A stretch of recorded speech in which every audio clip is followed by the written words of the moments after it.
Third grade ELA text set 16, the text set, The Passage of Time. Today I'm going to read you the book And Still the Turtle Watched by Sheila McGill Cajon, with illustrations by Barry Moser. Just looking at the cover, what do you think this book might be about? Can you make any guess about the setting of the story? What do you think? So I do want to remind you that we are reading 4 books that show the passage of time. As you listen to this book, pay attention to hints in the words and the illustrations that tell you time is passing.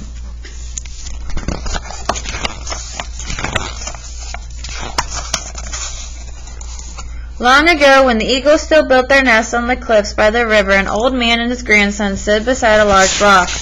The rock stood all by itself on the bluff at the bend in the river where the bright water flowed to the bitter sea. Here at our summer lodge, the old man said, I will carve the turtle. He will be the eyes of Mantu, the other All-Father, to watch the Delaware people, and he will be our voice to speak to Mantu. In summer you will bring your children to the rock to greet the turtle, and they will bring their children. And Mantu will bless our land with plenty, our people with straight bodies and strong arms, and peace shall reign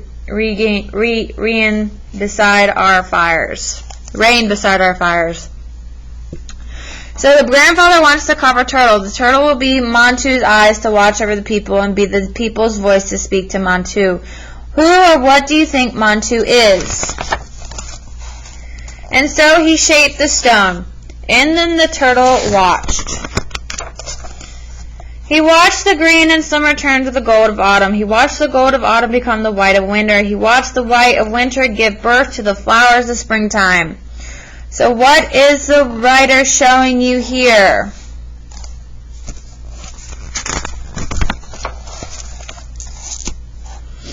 Then summer came again. The turtle was happiest in summer, for then the children came, and then their children, and then their children's children.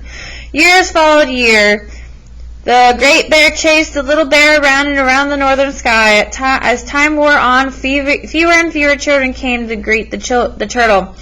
Have I watched Bodley? He thought. Does Mantu no longer hear me? The rains washed him, the winds blew him, countless snows chilled him, blowing dust rubbed him. Now it took a sharp and knowing eye to see the turtle. Then one day strangers came. They did not greet the turtle. They did not speak to Mantu. Their axes chopped and killed the forest. Their shouting drowned the lark's bright music. The turtle watched but did not understand.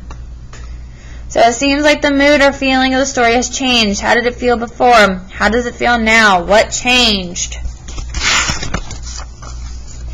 He watched as stranger followed stranger followed stranger. He watched white water turn to brown. He felt the air grow heavy. He heard strange growling noises, still the song of birds. At night new lights glowed near the ground. They dimmed the stars of Mantu. The little turtle grew very sad. How do I watch? He thought. Why do I speak to Mantu when Mantu no longer hears me? The air is dark and dirty. The stars are dim. The noises hurt my ears. My children have not come for many times, many moons. In the night the turtles wept. One day some boys came near the rock. They stopped and pointed. The turtle's heart beat faster. They've come to see me, he murmured to himself. My children have returned. Thank you, Mantu. See the turtle?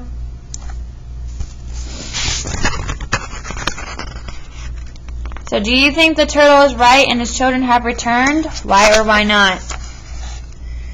He watched them as they capered around him. Black boxes on their shoulders blared loud noise that hurt the turtle's ears. They pointed shiny round things at him. The turtle heard a hiss. He saw a shining arc of color leap toward him. He felt cool wetness on his eyes. He could no longer see. He could no longer watch for Mantu. Deep in his darkness, he felt the cracking of his heart. No one watched for Mantu as days, months, and years passed, and the turtle stood in darkness. So one day a man came. He knew that the Delaware people had once summered here. He hoped to find something they had left behind, but searched all day and found nothing. He was tired. He was going home. Suddenly he saw the rock standing all by itself on the bluff at the bend in the river where the bright water flows to the bitter sea. Something about the rock called to him as it stood forlorn and covered with graffiti. He was a man who saw beneath what first appeared. He had a sharp and knowing eye. He had a wise and loving heart. He knew the ways of Mantu. The turtle did not know the man was there. The paint had blinded his eyes. The paint had stopped up his ears. Then he felt a finger on his head. He stroked it back along his caprice, and he shivered deep inside. The man came back with workmen. They pried the rock out of the ground and hoisted it up on a truck. The little turtle was very frightened, and he did not know what was happening. So the crew is taking the turtle away. What do you think they're going to do with it?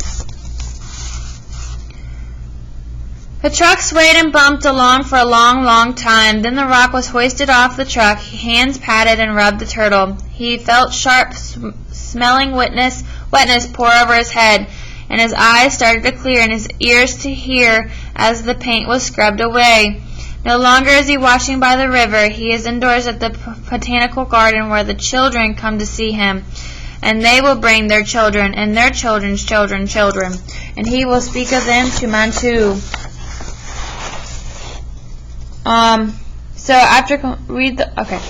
If you live in or visit New York City, you can see the turtle at the Watson Building of the New York Botanical Garden. Weathered and worn, its features are no longer so distinct, although its basic shape and nature can still be seen by those who know and believe. So the stone with the turtle carving really exists. How do you feel about it?